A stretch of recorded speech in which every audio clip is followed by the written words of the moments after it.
இந்த காலத்துல வந்து ஒரு தனி நபர் நினைச்சா என்ன வேணாலும் பண்ண முடியும் அப்படின்றத நம்ம சோஷியல் மீடியா மூலியமா நிறைய பார்த்துட்டு இருக்கோம். அந்த மாதிரி தான் ஏங்க என்னங்க அப்படின்ற இந்த ஒரு ரெண்டு வார்த்தையை வச்சு வேர்ல்டு லெவல் ட்ரெண்டுங்க. இந்த காலத்துல சோஷியல் மீடியா, இன்ஸ்டாகிராம், ஃபேஸ்புக் இதெல்லாம் வச்சு என்ன வேணாலும் பண்ண முடியும். பயங்கரமா ஒரு விஷயம் ட்ரெண்ட் ஆகலாம். பயங்கரமா ஆல்ரெடி நல்லவங்களா இருக்கவங்க கெட்டவங்களா ஆக்க முடியும், கெட்டவங்களா இருக்கவங்க நல்லவங்க ஆக்க முடியும் அப்படின்னு நிறைய விஷயம் பண்ணிட்டே போயிட்டு இருக்காங்க. அதுக்கு வந்து ஒரு மிகப்பெரிய எடுத்துக்காட்டு கடந்த ஒரு வாரமா எந்த இன்ஸ்டாகிராம், ஃபேஸ்புக் எதை ஓபன் பண்ணாலும் ஃபர்ஸ்ட் நம்ம காதுல கேட்கறது ஏங்க என்னங்க அப்படின்ற மாதிரிதான் கூமாப்பட்டி தாங்க.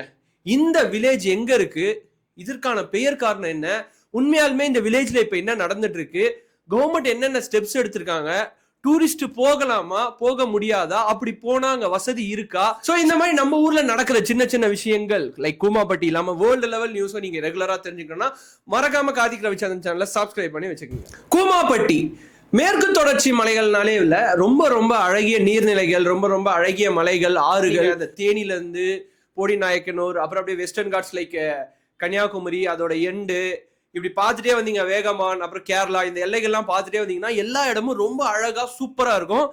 அந்த மாதிரி வெஸ்டர்ன் காட்ஸோட ஒரு கீழ்ப்பகுதி தான் கூமாப்பட்டி. கூமாப்பட்டின்றது விருதுநகர் மாவட்டத்துல வத்திராயிருப்பு அப்படின்ற ஊராட்சியில இருக்க ஒரு சின்ன கிராமங்க. ஸோ இது வந்து மேற்கு தொடர்ச்சி மலை பகுதி கீழே இருக்கிறதுனால பொதுவாகவே நான் முன்னாடி சொன்ன மாதிரி அங்க இருக்கிற ஆறு அமைப்புகள், அருவி அமைப்புகள், அது மட்டும் அதை சுத்தி இருக்க டேம்கள் எல்லாமே ரொம்ப கூடுதலான சிறப்பு மிகுந்தது. இதை விட ஒரு முக்கியமான விஷயம் என்ன அப்படின்னு பாத்தீங்கன்னா அதை சுத்தி இருக்க நிறைய கோயில்கள். இது ஆல்ரெடி அவங்க ஊர்ல ஃபேமஸ், அந்த வட்டாரத்துல ஃபேமஸ்.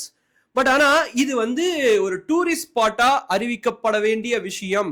இதுக்காக நாங்க நிறைய முயற்சி எடுத்தோம். இந்த டேம்ஸ் எல்லாம் ஓபன் பண்ணா நிறைய சுற்றுலா பயணிகள் வந்தாங்கன்னா எங்களோட வாழ்க்கை தரம் உயரும் அப்படின்னு வந்து ட்ரை பண்ணவர் தான் தங்கபாண்டி.